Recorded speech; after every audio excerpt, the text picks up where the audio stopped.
लखीमपुर खीरी में एक विरोध प्रदर्शन के दौरान केंद्रीय मंत्री अजय कुमार मिश्रा के बेटे की एक एसयूवी कार द्वारा 4 किसानों को कथित रूप से कुचलने के बाद हुई हिंसा के बाद हालात तनावपूर्ण बने हुए हैं। वहीं इस हिंसा में एक पत्रकार समेत 8 अन्य लोगों की मौत हो गई थी, जिसके बाद मंत्री की बर्खास्तगी और मुख्य आरोपी यानी उनके बेटे आशीष के खिलाफ कार्रवाई की मांग को लेकर विभिन्न राजनीतिक दल और किसान संगठनों द्वारा यूपी के विभिन्न हिस्सों में विरोध जारी है। इसके अलावा विपक्षी दल भी लगातार सत्ता पर कार्रवाई का दबाव बना रहे हैं। हालांकि अभी तक इस मामले में किसी की गिरफ्तारी नहीं हुई है। इसी कड़ी में कल कांग्रेस महासचिव प्रियंका गांधी व राहुल गांधी ने घटना में पीड़ित के परिजनों से मुलाकात की और आज सपा सुप्रीमो और बसपा के महासचिव सतीश चंद्र मिश्रा भी लखीमपुर पहुंच रहे हैं। वहीं घटना को लेकर केंद्रीय मंत्री अजय कुमार मिश्रा ने कहा है कि विरोध राजनीति से प्रेरित है और उनका बेटा घटना के दौरान घटनास्थल पर मौजूद नहीं था। वहीं इस घटना के बीच जब यूपी सरकार ने सुरक्षा व्यवस्था बनाए रखने के लिए गृह मंत्रालय से सीएपीएफ यानी केंद्रीय सशस्त्र पुलिस बलों की तैनाती की मांग की, तो मंत्रालय ने तैनाती की मंजूरी तो दे दी, लेकिन इस दौरान केंद्रीय गृह मंत्रालय ने योगी आदित्यनाथ सरकार को 4,000 करोड़ रुपए से ज़्यादा का बिल थमा दिया। अब आप सोचेंगे कि आखिर मंत्रालय ने किस बात का बिल थमा दिया, तो आपको बता दें कि यह बिल केंद्रीय सशस्त्र सुरक्षा बलों की तैनाती का था।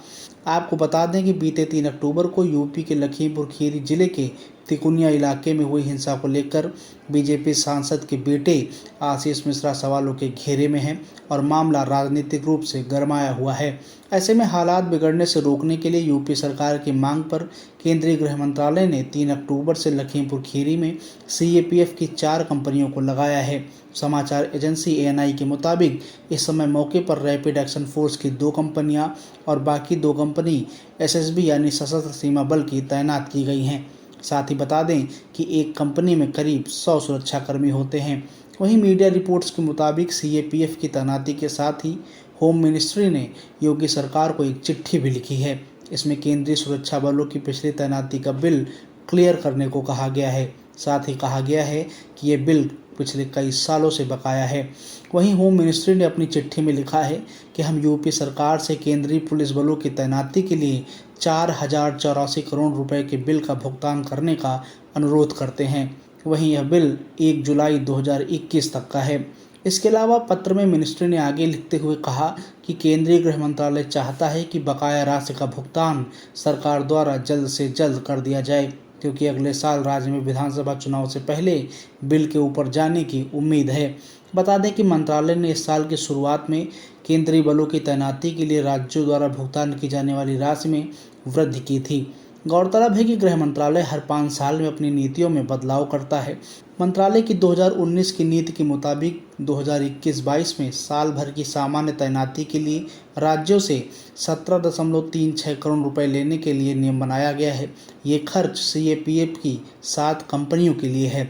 अगर कम समय के लिए तैनाती रहती है या फिर कम या ज़्यादा कंपनियां तैनात होती हैं तो उसके हिसाब से ये रकम घट बढ़ जाती है। बता दें कि गृह मंत्रालय ने 2019 में केंद्रीय सुरक्षा बलों की तैनाती के लिए राज्यों से ली जाने वाली राशि में कटौती की थी। इसके अलावा गृह मंत्रालय की नीतियों के मुताबिक ज़्यादा जोखिम भरे व संवेदनशील इलाकों में केंद्रीय सशस्त्र सुरक्षा बलों की तैनाती के लिए अलग नियम हैं। ऐसे इलाकों में अगर फोर्स की तैनाती की जाती है तो उसके लिए सालाना 37.93 करोड़ रुपए तय किए गए हैं। हालांकि यह रकम 2021 और 22 के लिए है। वैसे तो इस राज्य में आमतौर पर हर साल बदलाव होता है, पर जब 2023-24 में लोकसभा चुनाव होंगे तो सामान्य जगहों पर साल भर की तैनाती के लिए राज्यों को करीब 22.3 करोड़ रुपए खर्च करने पड़ सकते हैं। वहीं ज़्यादा जोखिम भरे और सेंसिटिव इलाकों में फोर्स भेजने का खर्च करीब 42 करोड़ रुपए होगा। इस खबर में बस इतना ही। बाकी खबरों के लिए देखते रहिए 4 PM न्यूज़ नेटवर्क।